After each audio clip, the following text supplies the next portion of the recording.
Do you believe Richard Burton and Elizabeth Taylor divorced simply because they argued too much?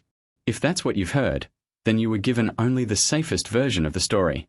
The truth is far darker, far more painful, and far more human. Behind the blinding glamour, the legendary kisses, and the diamonds flashing under studio lights, their marriage was breaking apart piece by piece. This is not just the story of a famous romance. It is the story of a love hated by the world, poisoned by addiction, scarred by humiliation, and so intense that the only way to survive it was to walk away. Take a deep breath. Today, we open a door that was firmly shut for decades. What lies behind it is a truth the press of the time did not dare to print.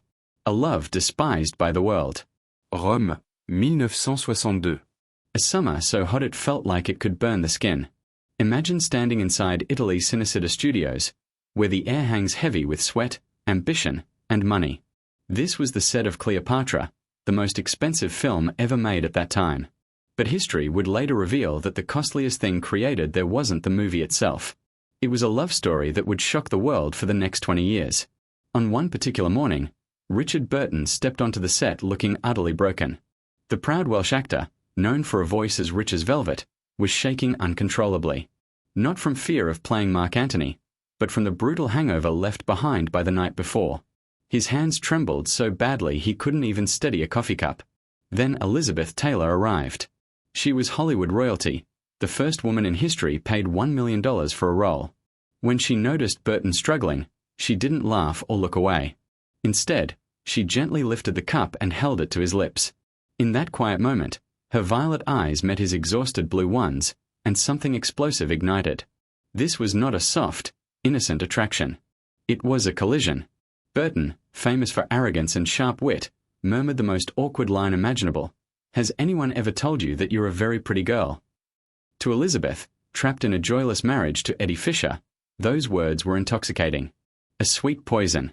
Director Joseph L. Mankiewicz later recalled that during their first kissing scene, he shouted, "Cut," 3 times. They didn't hear him. Richard and Elizabeth remained locked together, kissing with a hunger that had nothing to do with acting. In that instant, they weren't performing. They were declaring war on the world. And the world struck back.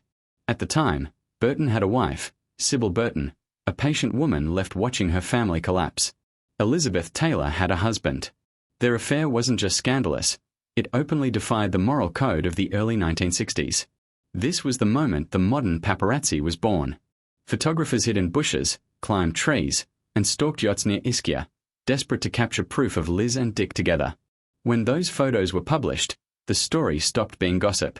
It became an international crisis. The harshest condemnation didn't come from tabloids, but from the Vatican. One morning, L'Osservatore Romano released an editorial that stunned the world. Elizabeth Taylor was labeled an irresponsible mother. Their love was condemned as erotic vagrancy. A U.S. congressman even suggested banning Burton from entering the country, claiming he endangered American morality. Elizabeth, once unshakable, collapsed under the weight of it all. She was booed, spat at, and branded the most notorious homewrecker of the century. Crowds shouted outside their hotels, "Go back to your wife and children." That pressure forced them into a dangerous pact, us against the world. To prove everyone wrong, they convinced themselves their love had to be epic, destined, untouchable. Diamonds the size of goose eggs, extravagant parties, reckless spending, all of it served as armor for the guilt beneath. But the cracks were already forming. Burton drank to escape the shame of abandoning his family. Elizabeth forced herself to smile constantly, because if she showed sadness, the world would enjoy it. Behind closed doors, 2 exhausted people leaned on alcohol not for pleasure, but for survival. And that's when the real destruction began. By the mid-60s, if you passed the VIP corridor of London's Dorchester Hotel, you might hear 2 sounds, glasses clinking and screams that shook the walls. Staff whispered that entering the Burton-Taylor suite felt like walking into a battlefield. Empty liquor bottles rolled across the floor beside designer clothes worth thousands. Richard Burton could drink 3 bottles of vodka in a single day. Elizabeth matched him, downing Jack Daniels with fierce determination. Alcohol became the third presence in their marriage, both the glue and the blade. But the deepest wound came at night. Heavy drinking destroys the body, and Burton's body began to betray him. The man celebrated on screen as a conqueror, and King found himself facing impotence. Science is merciless. Alcohol numbs nerves, crushes desire, and leaves a man willing but unable. Late at night, Elizabeth Taylor, the woman the world called the most beautiful alive, waited for affection. Burton waited too, drowning in humiliation. Silence filled the room, heavier than any scream. Instead of admitting weakness, Burton lashed out. Psychologists would later explain it clearly. When men feel powerless, they often seek control through anger. He criticized her voice, her makeup, her past.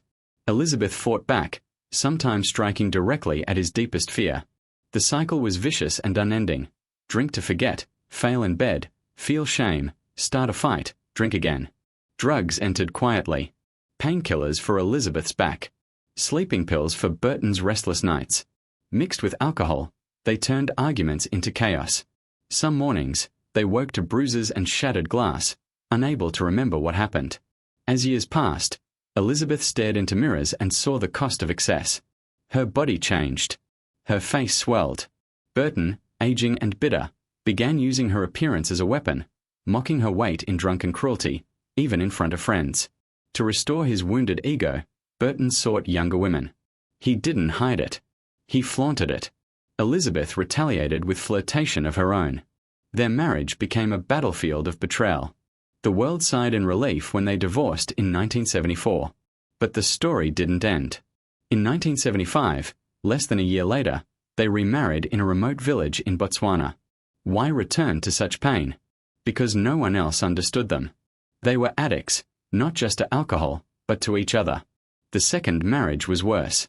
By 1976, violence replaced words. Burton later wrote that living with Elizabeth felt like standing on the edge of a volcano, beautiful and deadly. Exhaustion finally ended it. Elizabeth admitted the truth. We love each other too much, but we cannot live together. The second divorce was an escape to stay alive. Yet even apart, they never truly separated. Phone calls continued across oceans. On August 5, 1984, Elizabeth received the call that shattered her world. Richard Burton had died in Switzerland at the age of 58. She collapsed and was hospitalized. She was forbidden from attending his funeral. Days later, she stood alone at his grave in Switzerland, whispering goodbye. 3 days before his death, Burton had written her a letter. It arrived too late. In it, he begged to come home. To Elizabeth. She kept that letter by her bed for 27 years. Elizabeth Taylor died in 2011. Inside her coffin was Richard Burton's final letter. Their story was never a fairy tale. It was a Shakespearean tragedy. Two brilliant, flawed souls who loved each other so fiercely it destroyed them. And yet, even after death, love was the only thing they carried with them.